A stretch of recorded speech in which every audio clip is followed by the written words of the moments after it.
everyone, my name is Emily. Welcome back to my homestead and to week 9, the final week of the 2025 Three Rivers Pantry Challenge.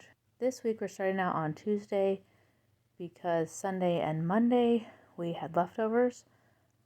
And this evening I am making a very quick and simple pasta salad. I've boiled the pasta, I'm cooling it off and under cold water until it's at least room temperature. And then I'm going to chop up some thick sliced ham lunch meat. The serving suggestion is 1 slice per serving. So I'm just slicing up about 5 pieces. That goes into the bowl with the pasta and then some shredded cheddar cheese. Mix it all up and that particular dish is complete. I decided to go ahead and serve this with some frozen peas, and that was our dinner that night. The kids absolutely loved this, and there was not a piece of pasta left in that bowl. On Wednesday, I decided to make some cream cheese. Now, we could have lived without cream cheese for another week, but I just wanted to see if I could do it. It seemed really simple, and it really was. This recipe made, I would say, half a block of cream cheese that you'd buy at the store. So it was a small amount of cream cheese, but I would definitely do it again. And I've done the math, and it's actually cheaper for me to make cream cheese at home this way than to buy the prepared blocks at the store. Not that I'm going to do it all the time, but I think it will become a more often sort of a thing. So I'm heating those 4 cups of milk on the stove, and once it comes to a rolling simmer, I add vinegar. There was an option to do lemon juice or vinegar, but the note said that for pasteurized milk, which is what I have access to, you get better results with vinegar. So basically you stir constantly while this is heating up, and once it's hitting that rolling simmer, you add 1 tablespoon of vinegar, stir for a minute, add another tablespoon of vinegar, stir for a minute, and it gives a range. I only needed to add 2, and then I could see that it was definitely separated. So that is what I ended with, but it said up to 3 tablespoons. But basically, the curds separate from the whey, and it's very obvious when this happens. Next, I'm putting cheesecloth over a sieve over a large bowl, and then I just pour the curds and whey in there and let it drain and cool for 15 minutes. And this is what it looks like at that time. Next, you pull up the cheesecloth and squeeze out any additional liquid, which this step I'm not sure was actually necessary because, as you'll see in the next step, I end up adding some whey back into this to make it creamy enough. This is what it looked like after I'd squeezed as much liquid out as I could, and then I'm adding it to the food processor. In retrospect, with such a small amount, the food processor was just too large for this, but I was just following the directions on my recipe. So next time I would probably use, I have a Ninja that has multiple size containers, and I'd probably use the smallest container for that because it's for a small amount. But in the future, I'll probably also do at least a double batch to get a full block's worth of cream cheese. I'm blending this down, trying to get it to be a smooth texture, and I've added a couple tablespoons of whey during this time, scraping down the sides. And when I think it's about the right consistency, then I start to add some salt. The recipe said to do a 1/4 teaspoon at a time until you liked the flavor. And again, the food processor hindered this in a way because it was just throwing everything to the sides and not really mixing it well. So I probably shouldn't have added that second 1/4 teaspoon of salt because it did end up a little bit salty, but in the applications we're using it in, we couldn't really tell once we were using the cream cheese later this week. Then I put it in a container and popped it in the fridge. For dinner this evening, I'm making another hamburger-based dish, which we call Spanish rice. I don't think it has anything remotely Spanish about it, but that's just what I've grown up calling it. And I'm starting out with making a double batch of my meat base. I like to do this whenever I'm making a hamburger dish just so I can put half of it into the freezer and then pull it out the next time. It'll be a much quicker meal. But this really isn't a super involved, long process anyway. So I'm browning 2 pounds of ground beef. I get it broken up and then put the lid on. And while that's cooking away, I get another pot and start making some rice.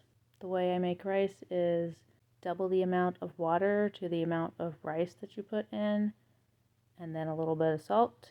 If I wasn't adding it to a dish like this, I would also add a tablespoon or two of butter depending on how much rice I was making. This comes to a boil, then gets turned down to a simmer with a lid on for 14 minutes. When the ground beef is about halfway cooked through, I add some frozen diced green peppers and some frozen diced onions. We have at this point used all of the fresh onions in the house except for the little bitty ones that we grew in our garden this year, and I really do need to use those up, but they're very tedious to cut up, so I'll probably use them where I can just throw them in whole with a roast or something like that. When the onions have cooked down to be mostly translucent, that's when I drain the extra fat and liquid off, and then it's time to add garlic. I have decided that I really love this all metal garlic press. I've had a plastic one before this and I just didn't feel like it really pushed the garlic through very well. It was pretty wasteful, but this one gets almost everything through there, and really what's left is so finely smushed that you could scrape it out and throw it in the dish and you wouldn't notice a chunk or anything like that.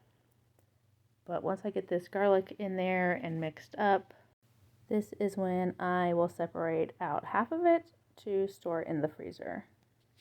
Then I get the heat turned back on and add in our tomato paste. Now, I've been struggling with the Aldi's cans of tomato paste recently. I used to be able to easily cut both the top and the bottom off and then just push it through. And this most recent flat that I have purchased, some of them I can do that with, and some of them I just cannot cut the bottom at all. So I have to scrape it out with this tiny little spatula. Which, it's frustrating, but it is what it is. I guess that's what I gotta live with now.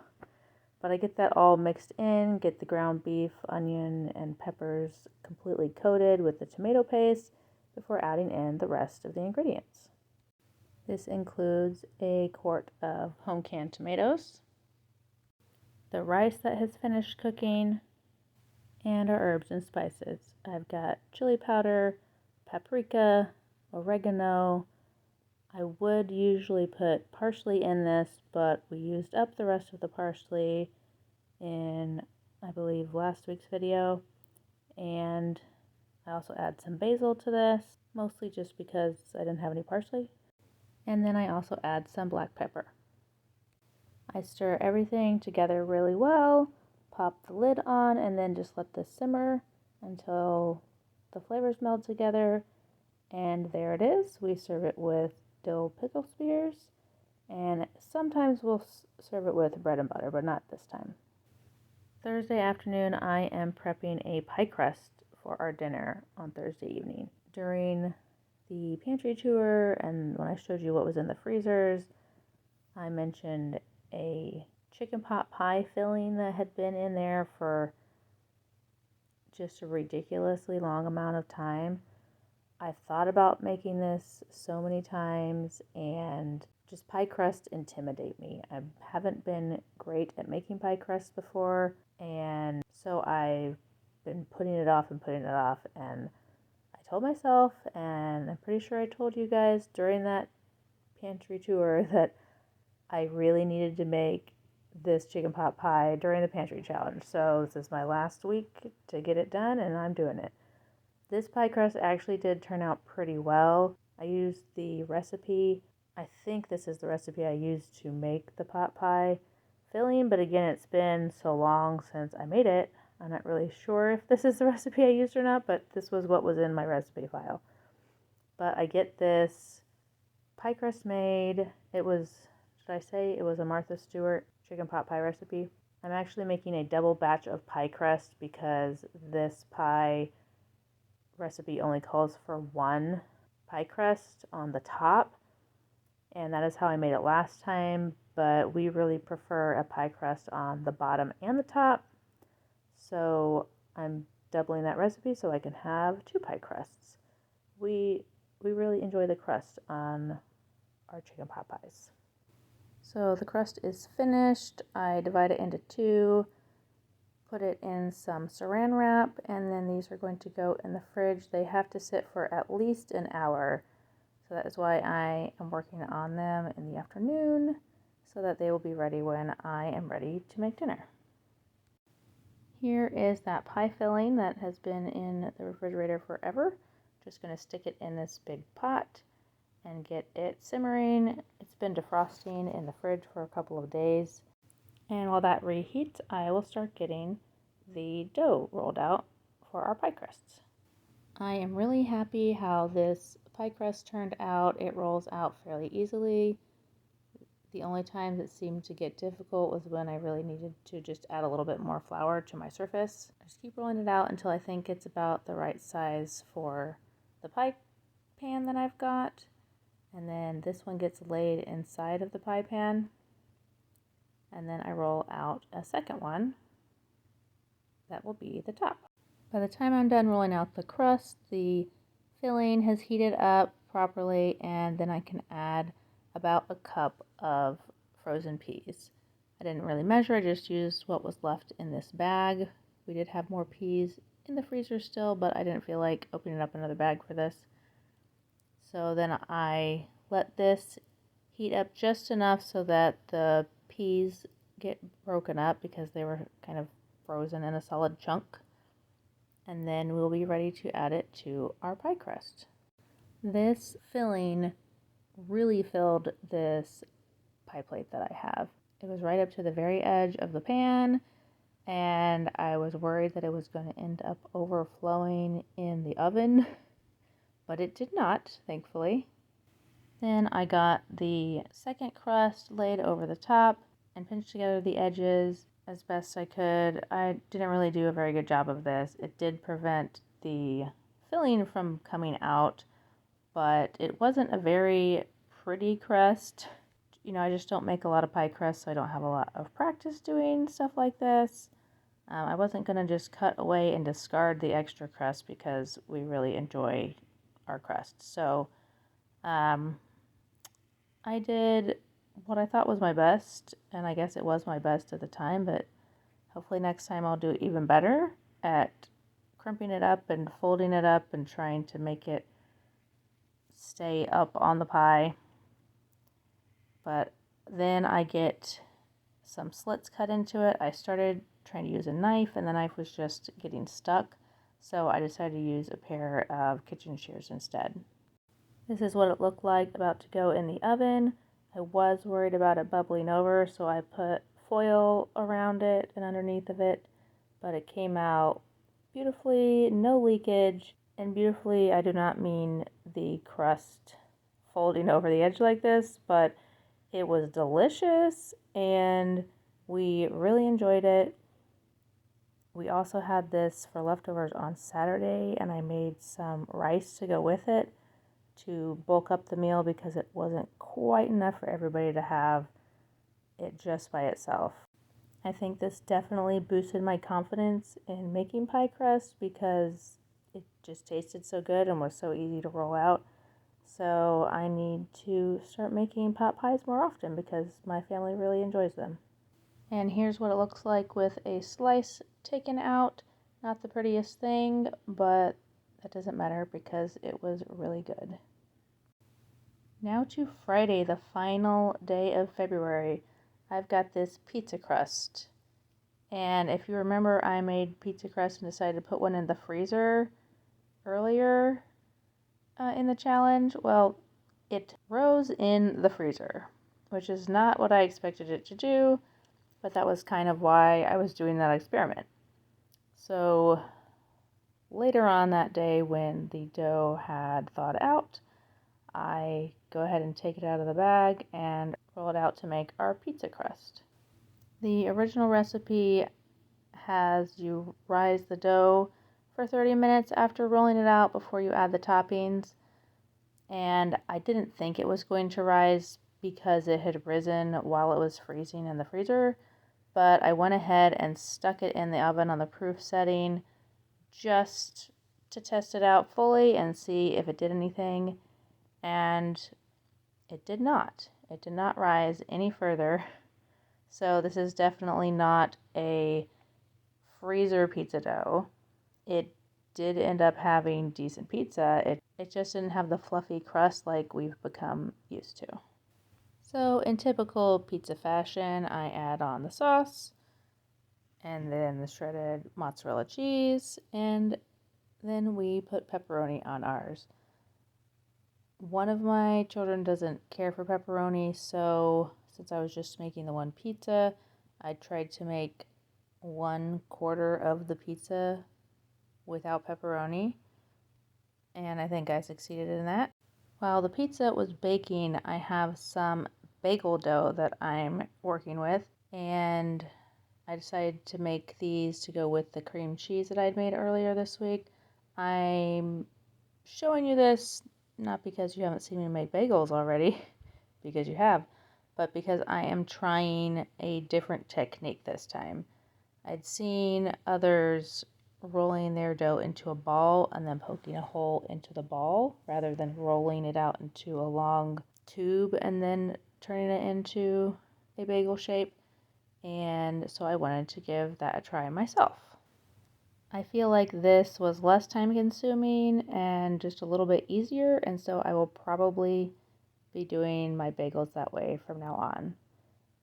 And here's the pizza out of the oven. I just get it cut up, and we are ready to eat our last dinner of the month. So we made it to the end of the 2-month challenge. I have heard that some people are going on through March, and we could do it. We have plenty of food in the house to do that, but we're not going to do that because the kids are begging for different things at the store. They're ready for their snacks back, which I did purchase this week. I'm recording this wrap up on March 5th, and I have been to the store already. I mostly got snacks, sliced cheese, some salami lunch meat, bread, because I have converted one of the children will eat the bread now. Another one, 2 of them will eat the bagels that I've been making, but the third one is just dead set that they will not eat my homemade bread yet. What else did I get? Got fresh fruits and some lettuce because one of the kids was asking for lettuce, and of course snacks. We may have overdone it on the snacks, but I did put a limit for the kids on certain things that I was going to buy. One of the kids likes to have instant breakfast, and I said I'll only buy 1 box a month. And they love to eat ramen noodles, like ridiculous amounts of ramen noodles. And I've limited that I'm only going to buy it every other week at the store. So things like that. Overall, like how the pantry was stocked, I think it was stocked pretty well.